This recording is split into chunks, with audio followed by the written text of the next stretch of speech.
मेरा नाम राहुल है। हम दिल्ली में रहते थे पहले। 2017 में हम बहादुरगढ़ में शिफ्ट हुए और 2019 के अंदर मेरी शादी भी हुई थी और 2019 में ही मैं प्रभु के भवन में आने पाया। 17 नवंबर 2019 आज के दिन मेरा जन्मदिन है। द्वार आया है, ये 5 साल बेमिसाल रहे हैं मेरी ज़िंदगी के।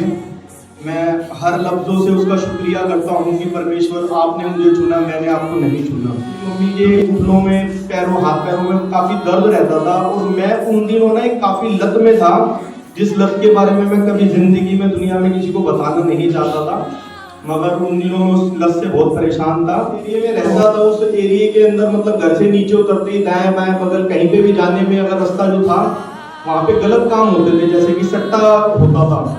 तो उस सट्टे की लत से मैं एक ऐसा परेशान हो चुका था कि अपने जीवन में कम से कम 12 से 13 लाख रुपए जो मैंने अपनी मेहनत से कमाए थे, बहुत स्ट्रगल करके, वो सारे पैसे चले गए थे मेरे। पैसे चले जाने का गम नहीं था मुझे, मगर मैं उस लत से बाहर नहीं आ पा रहा था। मैं इतना परेशान हो गया था उस लत से कि सुबह शाम रात दिन मैं जो भी पैसे कमा के लाता था सारे पैसे मैं वहीं देके आ जाता। उस लत से मैं बाहर नहीं आ पा रहा था। मगर 17 नवंबर 2019 को जब मैं पहले दिन मतलब बड़ा एक्साइटेड था कि आज देखता हूँ जाके, जब उन्होंने ये बात बोला ना वहाँ जाने के बाद बहुत कुछ होएगा, तो मैं जाके देखता हूँ। पीछे आके खड़ा हुआ उस सभा में और उस समय आराधना चल रही थी।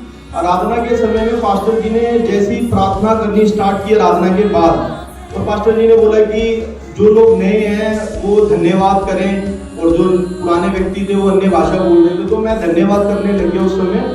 तो पास्टर जी ने जब प्रार्थना किया तो उस समय मेरे साथ पहली बार जीवन में जो मैंने अनुभव किया वो ये था कि मेरी पूरी बॉडी हल्की हो गई और ऐसा आनंद से भर गया, मैं ऐसा आनंद से भर गया कि मैं मतलब बयान नहीं कर पा रहा था। मैंने कहा यार ये यहाँ पे कुछ तो बात है, क्या हुआ ये मेरे साथ?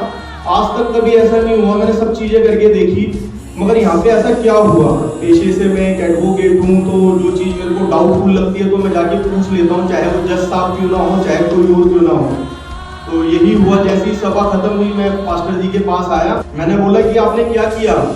कह रहे क्या हुआ? मैंने कहा यार मेरे को ऐसा लगा, मेरे को छू लिया किसी ने। तो जब मैं पहले दिन 17 नवंबर 2019 को जब चर्च में गया तो पास्टर जी ने मेरे लिए प्रार्थना किया। वो उस समय भी वही जो आनंद जो मुझे पीछे अनुभव हुआ था वही आनंद उस समय अनुभव हुआ।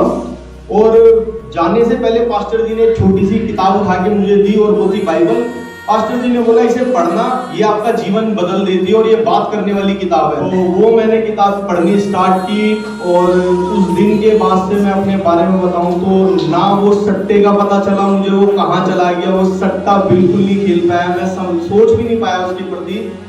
और बड़ी मतलब बुरी आदतें भी थी, लड़ाई झगड़े की और किसी के प्रति गलत व्यवहार की, ऐसी बड़ी सारी दिक्कतें थी बॉडी के अंदर जो हम किसी को नहीं बताते अपनी कमियां।